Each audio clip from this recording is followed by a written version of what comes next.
신보석 2. He's not in the same form, and TY seems to have leveled up, and not only that, seems to have Zest's number. He knows exactly that Zest's weakness seems to be defending multi-pronged harass, drops, liberator attacks. He's struggling with that. Yeah. He also mind-gamed him so hard in both games. He really did. We'll see if he can do it again on Frost. Another big map, more opportunity for TY to out-multitask him. We'll see if he brings that again into game number 3 against Zest.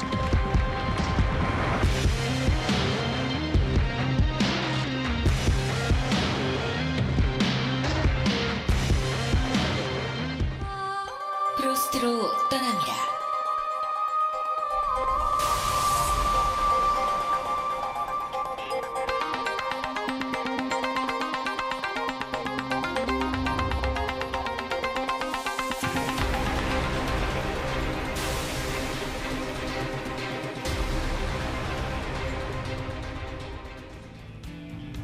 Here we are on Frost for map number 3. Down on the bottom right, already up 2-0, making it look easy against his teammate. It is TY. And his opponent, 1 life left in this best of 5. It is Zest. KT Protoss is, basically our spring champion for GSL, the Season 1 winner. TY is going to change the build-up again entirely and go straight into a CC first this time. We'll see how many barracks he makes follow up. This is very popular on this map and very powerful as well. Zest going to do the more traditional Gateway Nexus core. So he will have a tech advantage, obviously, with this type of play. Scouting is so important, though. With the builds that TY is showing, scouting is really going to make or break what Zest can do, from the outset.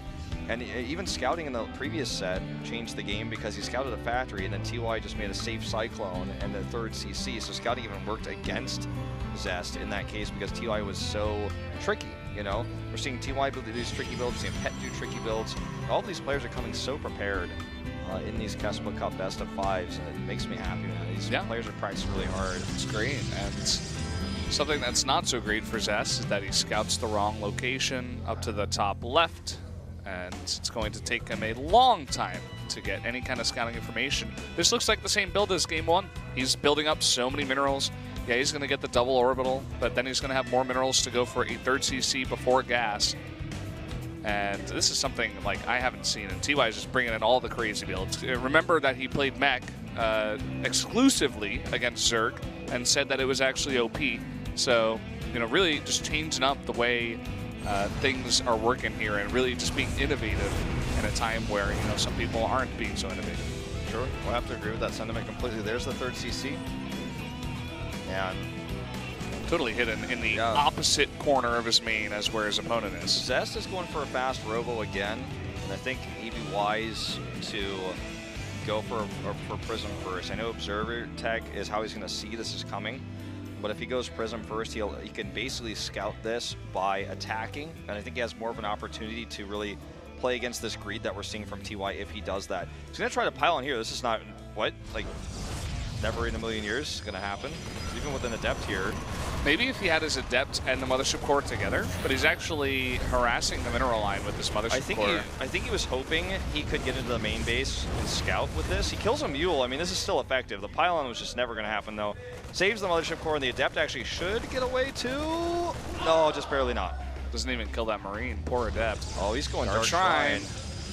I guess when you're behind in a series, Dark Shrine. When you're behind in general? Yeah. Uh-oh. Oh, my God. SCV slipping in. Is it going to get the scout? Is he going to get the scout? It's got to go left. Oh, he's going left. Oh, he's not going to go left all the way. And Zest is acting as if nothing's the matter. He's not even freaking out. Now he's going to try to go on it, and he kills it. And maybe the lack of a response from Zest might throw TY off and say, oh, I guess you have nothing to hide. I think you're absolutely correct. I think that's exactly what was happening there. He's playing mind games of his own here. I don't think TY will expect this at all. Now, one of the boons of this build for him in this scenario is that obviously he will have, an extra CC. He will have extra scans. But normally you're trying to use your mules on this triple CC build so you can get the maximum value out of the 400 minerals you invested. So whether he'll have mules or not when this time comes, we don't know. He's not been making blind turrets in this series either. So this is another kind of quick adjustment here by Zest. And he will get an eBay in just a second if he does the same build where he gets +1, but the Dark Shrine is done before he even starts said eBay, and 3 DTs are already warped in. The Prism is here. Okay, eBay's on the way now. He's going to have to rely on scans. Oh, he just dropped in their mule? Okay, this one will work out for him a little bit here. Okay, has 1 scan. 1 scan available, have 2 in just a moment. And of course, Stim is so delayed with a build like this. Tech in general, he's trying to go for that War Prism. He's going to corner the DT. Oh, it gets picked up. And the other DT is, you know, going into this natural, trying to do a bunch of damage. And is there another scan for that Stim? He needs to save the Stim. He's going to try to repair it. Okay, he's putting his Marines really well here. There's a great scan here. Very well placed. SCV saved this. Good repair. 6 scan. He's going to get only a depot here, it looks like. Ooh, forcing a cancel here on this. There's another turret. Whoa, look at that turret placement. TY is so good at defending. All right, now this Dark Templar is just going to hold position here and try to get a few more Marine kills potentially. So, third base going up. I like this. Yeah, the question becomes, is it worth it? He delayed a lot of mining time, but he only got 3 SCVs against a 3 orbital. Almost loses his War Prism. Against a 3 orbital Terran, and he delays his third base a lot. He goes into a very expensive tech, makes 3 DTs. I think the most damage he did was really the lost mining time, and that's about it. When you look at the army supplies, it looks like it's 21 to 17, but a lot of that is a War Prism and 3 centuries. I feel like TY has a huge window of time here with his +1, or it's not his +1, excuse me, his Stim to attack, even before +1 is ready to hit that third base. He can do this while he lands his 3rd orbital. Again, the biggest fear for a Terran is always when the Warp Prism is still out there, and because he wasn't able to kill that, that's still a threat that he's going to have to deal with. So moving out across the map is scary during times like this, because if DTs come back in, turrets can't kill them alone. They can only, reveal them. And so that is a fear. So even though he has this window of a time where he could have attacked and maybe perhaps gotten some pro kills and some damage done, the safer choice is the choice he made, and he has this 3rd CC to fall back on. So don't blame him for this choice. Yeah, don't blame him at all. It's going to be pretty nice coming into the big game now. He's going to take out these DTs, and he's making Liberators as well. He's already set up the 2 Liberators just like he did in the past 2 games.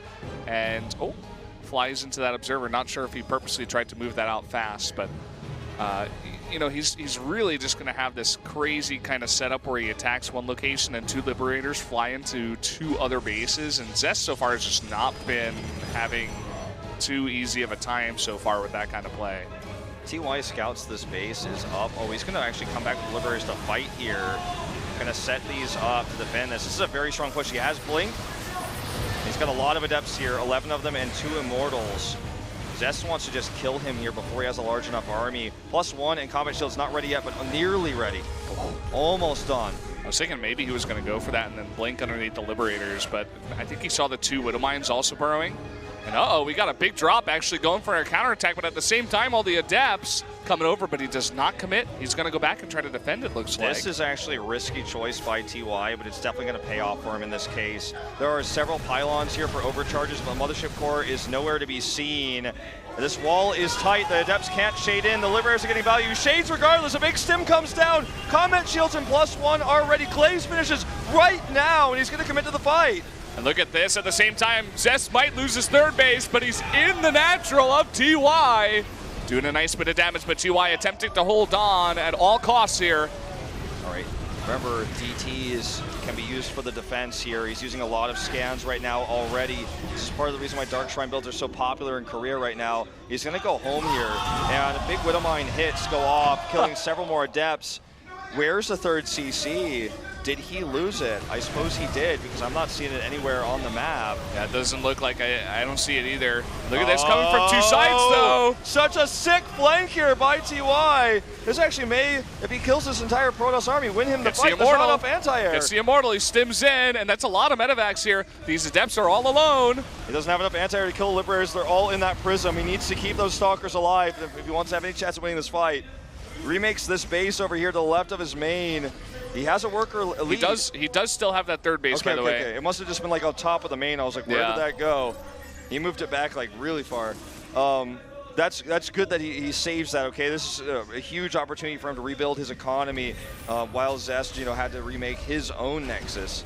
This TT to 1 Liberator shot still survives, though. He cannot be losing workers right now because he's so significantly behind in that. He's 18 workers down right now. And he needs to be using scans to help deal with these DTs, so he can't even have full mule efficiency with the situation we're in with his army right now. Gonna have a cheeky 1 DT drop coming to the natural. Might get TY's army out of position, and there is no turret actually in the mineral line, so coming over here now there is a couple of Liberators in the 1 Widow Mine. Is it gonna be enough? He's gonna blink underneath the Liberators here. Yeah, this is actually not a really good attack by Zest at all. He attacks the CC and then just GG's out, that's it!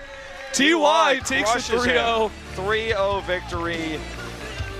Wow. I feel like he outplayed Zest, like he was 3 times as good as him, easy. That was so one-sided. That was more one-sided than when Neeb beat Zest in the PvP. Yeah. That was not even close, never for a second. TY was ahead in every way, like even in the mind game, the builds, the scouting, defends the DTs, you know, knows just when to pressure.